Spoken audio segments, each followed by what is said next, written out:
Alors, dans ce premier tutoriel, je vais vous parler des fonctions principales du logiciel ActiveInspire dont on peut se servir sur le TBI Prométhéen notamment. Donc là, avec ma souris, je suis en mode pointeur. Et si je veux changer pour écrire, je vais passer sur le mode stylo. Et j'écris tout ce que je veux sur la page.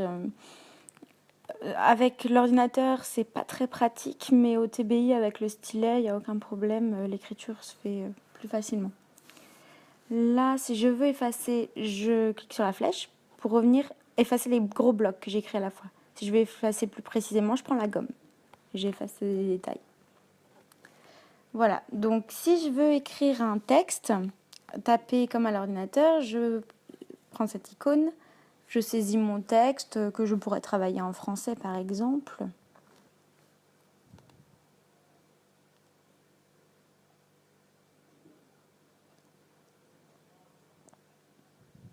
Si je veux déplacer, j'ai juste à sélectionner le texte et voilà, je le déplace sur le côté.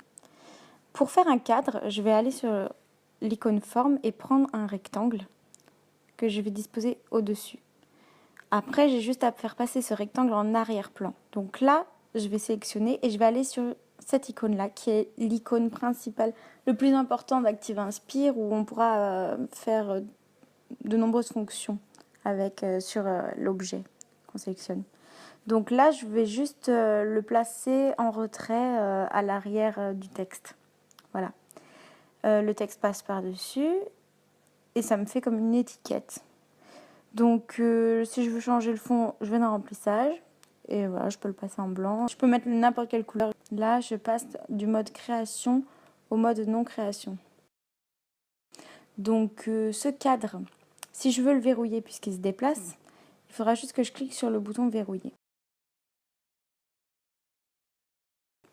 Là, je sélectionne le texte et je clique sur le bouton verrouiller. Ensuite, je sélectionne le cadre, je vais dans les fonctions principales et verrouiller. Là, je ne peux plus bouger mon texte. C'est plus possible. Maintenant, si je veux écrire à nouveau un texte, je reprends le fichier texte et on va voir comment on peut souligner un texte. Par exemple, si je veux souligner juste les verbes des phrases que j'écris. Donc, je vais aller dans les formes et je vais choisir le trait, le premier, qui est souvent sélectionné, horizontal. Et je choisis la couleur du trait que je veux. Donc là, ça n'a pas fonctionné. Je vais prendre les couleurs plutôt sur le côté. Donc sur celle qu'on voit directement, voilà. Voilà, donc là, ça me donne un trait rouge. Et je repars et je sélectionne. Donc voilà, il faut bien sélectionner dans la première barre les couleurs. Et ça vous fait un trait droit.